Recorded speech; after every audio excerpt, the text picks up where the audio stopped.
오늘 말씀 히브리서 11장 27절로 29절 말씀입니다.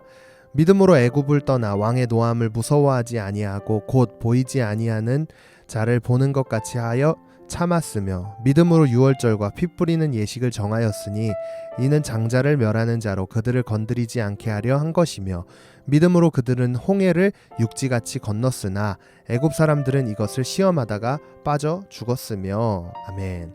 자, 오늘은 모세의 믿음 두 번째로 함께 말씀을 나누고자 합니다. 어제에 이어서 모세가 가진 믿음은 무엇이었는가에 대해 함께 나눠보려고 하는데요. 자, 모세는 애굽 땅을 뛰쳐나와 미디안 제사장 이드로의 양떼를 돌보게 되었습니다. 그때 이드로의 딸이었던 십보라와 혼인을 맺게 되는데요.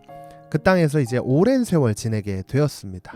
그리고 모세의 나이 80세가 되던 때 하나님께서 그를 사용하시기 위해 그를 부르시죠. 그때 하나님께서는 고통받는 이스라엘 백성들이 하나님께서 예비하신 젖과 꿀이 흐르는 가나안 땅으로 인도할 리더로 모세를 택하시게 되는데요. 그렇게 하나님을 만나고 난 이후 하나님께서는 애굽의 왕이었던 바로 왕을 찾아가라고 명령하십니다. 자, 그 명령대로 바로 왕을 찾아가서 백성들을 내보내 줄 것을 이야기하게 됩니다. 자, 이 내용이 바로 오늘 본문의 내용이라고 할 수 있는데요.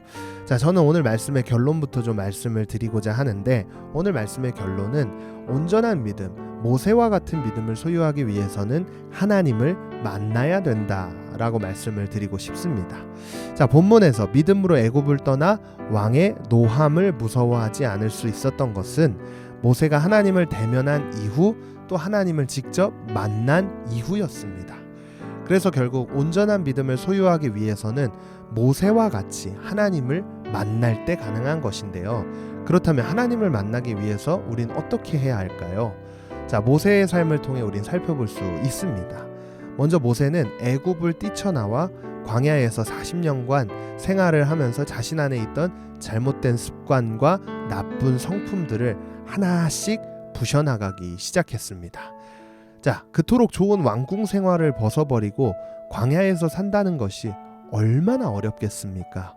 그럼에도 불구하고 모세는 40년간 광야에서 훈련을 받으면서 자신 안에 있는 잘못된 성품들을 하나씩 깨뜨리기 시작했는데요. 그래서 그 결과 그토록 화를 참지 못했던 모세는 광야 생활을 통해 온유한 사람으로 세워지게 됩니다. 성경의 기록을 찾아보면 광야 생활 이후 모세는 그 누구보다 온유한 사람으로 세워졌다는 것을 찾아볼 수가 있는데요. 민수기 12장은 이렇게 기록합니다. 이 사람 모세는 온유함이 지면의 모든 사람보다 더하더라. 자, 그래서 우리가 온전한 믿음을 갖기 위해 하나님을 대면하려면 먼저 내 자아를 부셔야 한다는 것이죠. 자아가 부셔질 때 우리는 비로소 하나님께서 나와 함께 하심을 느낄 수 있고 그 가운데 하나님께서 원하시는 삶의 모습을 깨달을 수 있게 됩니다. 모세는 애굽 땅을 뛰쳐나오고 모든 것을 다 잃어버린 것 같았지만 40년간 광야 생활 속에서 자아가 깨부셔지는 그 훈련을 통해 하나님은 그를 이스라엘 백성을 애굽으로부터 탈출시키는 리더자로 만들어 주셨습니다. 그러나 자아가 깨어지다 못해 모세의 고백을 통해 자기 비하를 하는 모습을 살펴볼 수 있는데요. 모세가 하나님께 아뢰되 내가 누구이기에 바로에게 가며 이스라엘 자손을 애굽에서 인도하여 내리이까.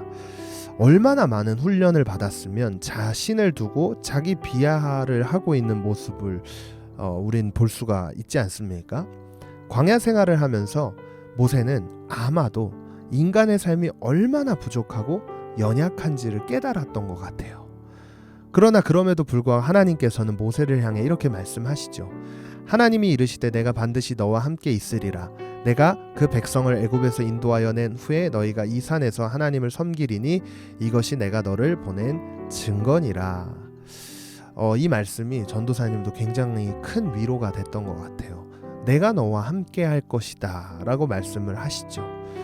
하나님께서 모세의 삶에 함께 한다는 그 사실을 통해 오늘 본문이 기록하고 있듯 모세의 믿음은 더욱더 깊어지고 당시 가장 강력한 왕이었던 바로 왕을 찾아가 이스라엘 백성들을 놓아줄 것을 강력하게 선포할 수 있는 사람으로 세워질 수 있게 됩니다. 자, 그렇습니다. 결국 하나님 앞에 온전한 믿음으로 세워지기 위해서는 하나님이 나와 함께 하신다는 확신이 있을 때 가능한 것이죠.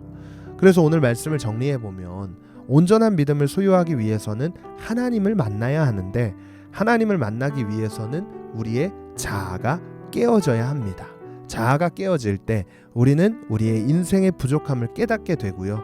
그 가운데 하나님께서 함께 하신다는 확신 속에 믿음으로 삶을 선택할 수 있게 된다는 사실을 기억하면서 오늘의 삶 가운데 모세와 같은 믿음의 삶을 살 수 있는 은혜를 달라고 기도하면서 삶으로 나아갈 수 있게 되기를 간절히 소망합니다. 여러분 힘내십시오. 믿음의 길을 걸어가는 게 내가 혼자 걸어가는 게 아니에요. 내가 너와 함께 할 것이다. 하나님의 그 약속의 말씀을 의지할 때 우리의 믿음이 더욱더 굳건히 세워지고요. 그 믿음으로 삶을 살아갈 수 있다는 것을 오늘 말씀을 통해 기억하며 삶 가운데 이 말씀이 실제적으로 나타날 수 있기를 간절히 소망합니다. 함께 마음을 모아 기도하겠습니다. 하나님, 주님께서 나와 함께 하신다는 그 확신이 오늘의 삶을 지배할 수 있도록 주의 성령께서 찾아와 주시옵소서. 하나님을 대면하기 위해 우리의 자아가 깨어지길 원합니다.